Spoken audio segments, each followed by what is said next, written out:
중국이 미국에 선을 넘는 도발을 하고 말았습니다. 캄보디아에 있는 미군 기지를 강제로 없애고 중국군 기지를 새로 건설한 것입니다. 캄보디아 당국은 남서부 레암 해군 기지 내에는 미군 기지로 쓰고 있는 건물 이동이 있었는데 통보도 없이 헐어버리고 중국군과 관련된 시설을 지난달 완공했다고 설명했습니다. 미 당국은 해군 기지 내에 있는 미군 기지를 철거하고 중국군 기지를 지은 데에 강력한 해명을 요구했고, 웬디 셔먼 미 국무부 부장관은 이와 같은 사태는 부정적 영향을 각오해야 할 것이다라며 엄중 경고를 날렸습니다. 미국의 중국 압박은 훨씬 강력해질 것으로 보입니다.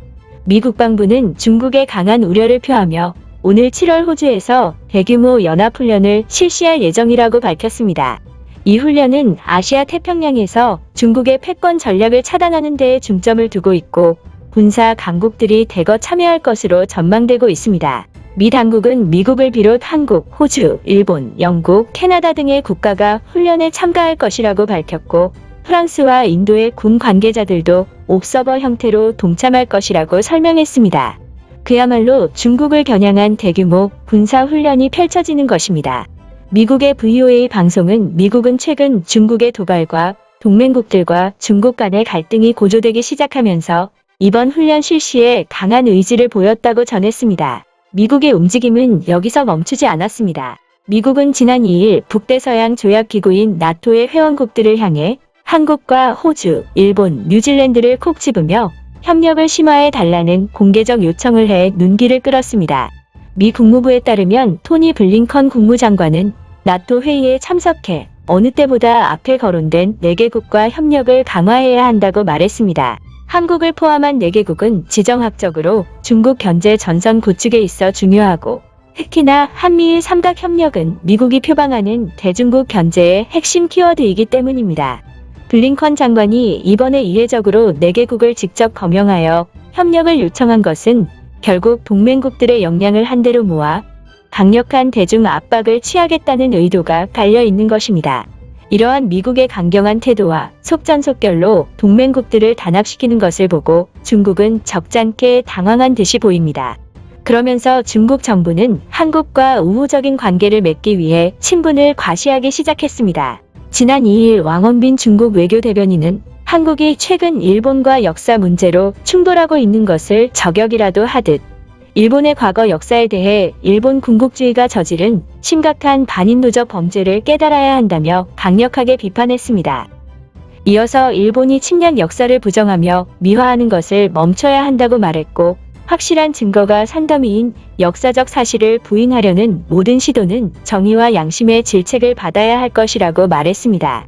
특히 이례적으로 6.25 전쟁에 대해서 언급하며 전쟁 범죄라고 억지 주장을 한 일본 정치권을 향해 미화를 멈추라고 비판했습니다. 중국은 한미 정상회담 내용에 대해서도 한국의 심기를 건드리지 않기 위해 노력했습니다.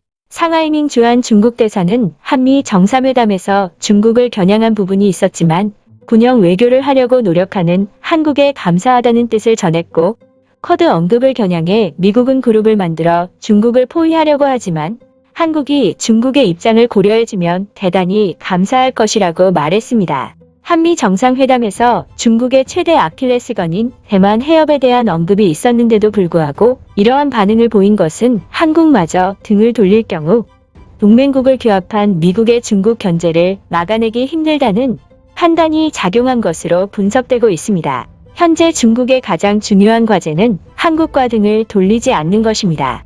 이번 한미 정상회담에서도 대만 문제가 언급됐을 때 중국의 경제 보복이 있지 않겠느냐라는 우려가 곳곳에서 터졌지만 경제 보복은커녕 도리어 한국을 중요한 경제 협력 파트너라고 칭하며 한국과의 무역 협력은 중요한 문제라고 언급했습니다. 한미 정상회담 이후에 중국은 미국과 한국의 친분을 질투라도 하듯 한국을 가까운 이웃이라고 말하며 친근감을 표시했고 중요한 협력 파트너로서 글로벌 시대의 양국의 산업체인, 공급체인, 가치체인이 깊이 있게 융합돼 있다고 말했습니다. 또한 한국과 기술 협력을 강화했다고 공표한 미국의 태도에 대해서도 한국 기업들은 중국에도 많이 투자하고 있다고 응수했고 한국은 중국과 무역 협력을 계속 강화하고 있으며 이는 양국 관계를 발전시키는데 중요한 역할을 할 것이라고 강조했습니다.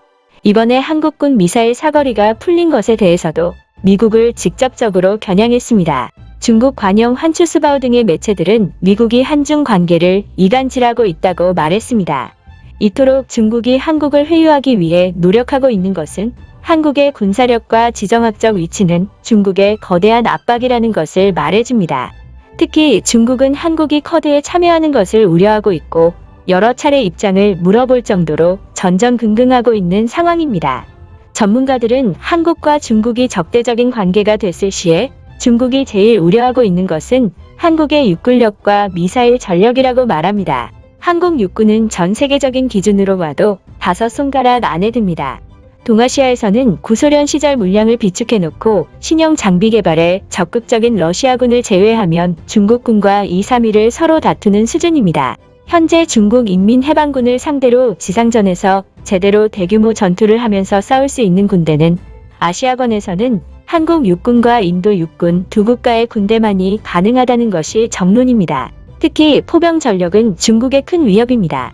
한국군은 서방권, 반서방권으로 양분했을 때 전 세계 2위에 해당하는 전력을 보유하고 있으며 자주포의 수량과 개량에서 중국보다 명백한 질적 우위를 가져갑니다. 한국군은 항시 총력전을 가정한 전쟁 계획을 수립하고 있기 때문에 지상군의 포병 화력 전력이 강할 수밖에 없습니다.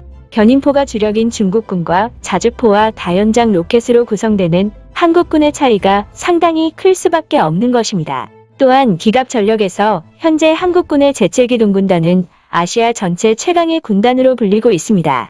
전 세계에서 미군 말고는 1대1 대결에서 제7기동군단의 화력을 따라갈 군단도 없고 이길 수 있는 군단도 없습니다. 아시아라고 보기 힘들 정도로 무지막지한 중무장을 한 부대인데다가 방어 작전 자체를 안 하고 100% 공격 작전을 수행하기 때문에 그 위력은 엄청납니다. 실제로 유럽의 3강이라 불리는 독일, 프랑스, 영국의 전차를 모두 합쳐도 7군단 하나만 못합니다. 군단 내 화력만 영국 왕립 육군, 프랑스 육군, 독일 육군의 총합 화력을 능가하기 때문에 중국이 견제할 수밖에 없습니다.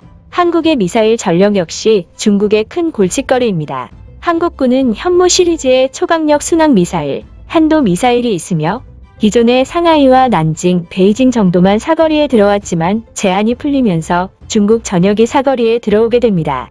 현재 중국은 개방 이후 최악의 고립이라는 평가를 받을 정도로 위태로운 상황입니다. 중국은 미국과 동맹국들이 연합한 상황에 계속해서 끌려가면 결국 패권 경쟁에서 패배하게 될 것입니다. 시진핑은 지난 2일 국제적 커뮤니케이션 역량을 강화하라고 지시한 것도 한국과의 친분을 과시하고 있는 것도 이러한 위기감이 바탕에 깔려있기 때문입니다. 그러나 아무리 한국을 회유해도 중국은 쉽지 않은 길을 걸을 것처럼 보입니다. 최근 바이든 대통령은 코로나 바이러스 기원에 대한 철저한 요구를 조사했고 미국 학계에서도 중국 기원설에 무게를 두고 있는 분위기입니다. 미 당국은 중국 정부를 강도 높게 압박해야 한다면서 가능한 제재를 포함해 모든 수단을 동원해 제한 없는 조사를 진행해야 한다고 밝혔습니다. 만약 코로나 팬데믹이 우한 연구소에서 인위적으로 발생시킨 결과라면 중국은 전 세계를 적으로 돌리게 될 것입니다. 여기까지 시청해주신 시청자분들께 진심으로 감사하다는 말씀드립니다. 시청자분들의 소중한 의견은 영상을 제작하는 데 큰 힘이 됩니다. 감사합니다.